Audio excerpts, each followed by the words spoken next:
അഭിപ്രായങ്ങളിൽ ഉറച്ചു നിൽക്കുന്ന ആളുകളും ഒരേ കാര്യത്തിന് രണ്ടഭിപ്രായം പറയുന്ന ആളുകളും നമ്മുടെ ആവശ്യത്തിനനുസരിച്ചിട്ട് ഈ അഭിപ്രായം എന്ന് പറയുന്നത് മാറ്റി മാറ്റി കളിക്കുന്ന ആളുകളൊക്കെ നമ്മൾ കാണാറുണ്ട് അല്ലേ.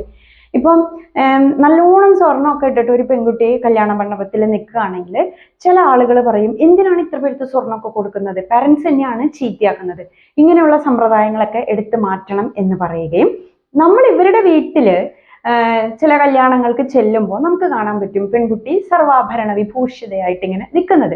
അതിന് ഇവർ തന്നെ ഒരു സൊല്യൂഷൻ, ഒരു കാര്യം പറയുകയും ചെയ്യും. എന്താ അത്, ഇങ്ങനെ ഒരു ദിവസത്തിന് വേണ്ടിയിട്ടല്ലേ നമ്മൾ കാത്തിരുന്നത്, ഈ ഒരു ദിവസം സ്വർണ്ണം ഇട്ടില്ലെങ്കിൽ പിന്നെ എന്നാണ് ഇടുക എന്നുള്ളത്. നമ്മളിൽ പലരും അങ്ങനെയുള്ള പല അവസരങ്ങൾക്കും സാക്ഷികളായിട്ടുണ്ട്.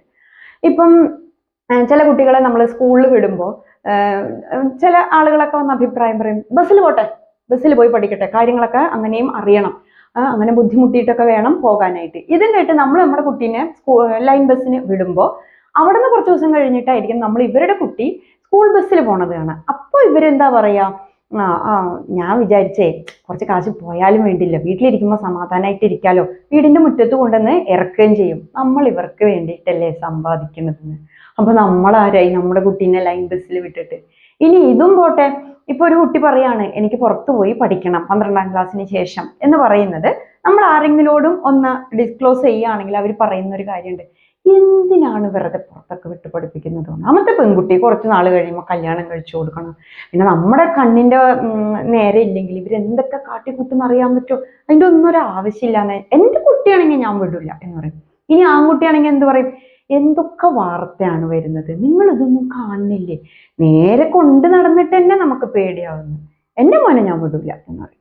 അവിടെ നിന്ന് 1-2 വർഷം കഴിഞ്ഞിട്ട് ഇവരുടെ കുട്ടി +2 കഴിയുമ്പോൾ നമ്മൾ കേൾക്കും അവര് ഈ സ്റ്റേറ്റ് തന്നെ വിട്ടുപോയിന്ന്. അതിനെന്തായിരിക്കും ഉത്തരം പറയാ, അതെ ഇപ്പോഴല്ലേ ഇവർക്ക് ഇങ്ങനെ പോയി പഠിക്കാൻ പറ്റുള്ളൂ, പഴയ കാലമൊന്നുമല്ലല്ലോ, കുട്ടികൾ പോയി പഠിക്കട്ടെ. പിന്നെ ചീത്തയാവാനുള്ളവര് അതിപ്പോ നമ്മുടെ കൺമുന്നിൽ നിന്നിട്ടായാലും ചെയ്യും, നമുക്ക് ഒരു വിശ്വാസമല്ലേ, പിന്നെ അങ്ങോട്ടേക്ക് എത്താൻ ബുദ്ധിമുട്ടൊന്നുമില്ലല്ലോ, ഇപ്പൊ പഴയ പോലെ ഒന്നല്ല, വാഹന സൗകര്യങ്ങളൊക്കെ കൂടുതലാണല്ലോ, നമുക്ക് വേണമെങ്കിൽ എയ്റോപ്ലെയിനിൽ വേണമെങ്കിലും പോകാം എന്ന് പറയും.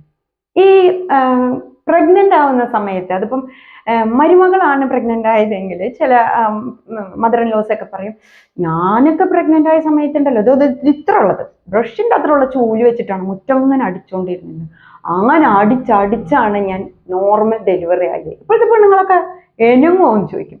അപ്പൊ ഇത് കേട്ടിട്ട് നമ്മളിത് കൂടുതൽ കേൾക്കണ്ടല്ലോ എന്ന് വിചാരിച്ചിട്ട് എന്തേലും ആവട്ടെ എന്ന് വെച്ചാൽ നിന്നെങ്കിലും മുറ്റടിക്കും. ഇനി ഇവരുടെ മക്കളോ അല്ലെങ്കിൽ ഇവർക്ക് വേണ്ടപ്പെട്ടവരൊക്കെ ആണ് പ്രഗ്നന്റ് ആവുന്നതെങ്കിൽ ഇവരെന്താ പറയാന്നറിയോ, തുടക്കം തന്നെ ഒരാളെ നിർത്തി, പഴയ ആരോഗ്യമൊന്നും ഇല്ലല്ലോ പിള്ളേർക്ക്, വല്ല നടുവേദനയൊക്കെ വന്നാലോ ഒരാൾ അവളെ ടേക്ക് കെയർ ചെയ്യാനുള്ളത് എപ്പോഴും നല്ലതാണ്.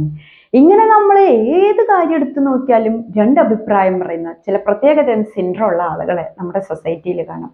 പറഞ്ഞു വരുന്നത് ഇത്രയേ ഉള്ളൂ, നിങ്ങൾക്ക് എന്തെങ്കിലും ഒരു കാര്യം തീരുമാനിക്കണം, ചെയ്യണം എന്നൊക്കെ ഉണ്ടെങ്കിൽ നിങ്ങൾ നിങ്ങളുടെ മനസാക്ഷിയോട് ചോദിക്കാം. പിന്നെ കൃത്യമായിട്ട് ഉത്തരം പറയും, അഭിപ്രായം പറയും എന്ന് ഉറപ്പുള്ളവരോട് മാത്രം ചോദിക്കാനായിട്ട് ശ്രമിക്കാം.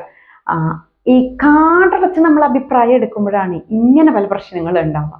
Let light Shine out of dark.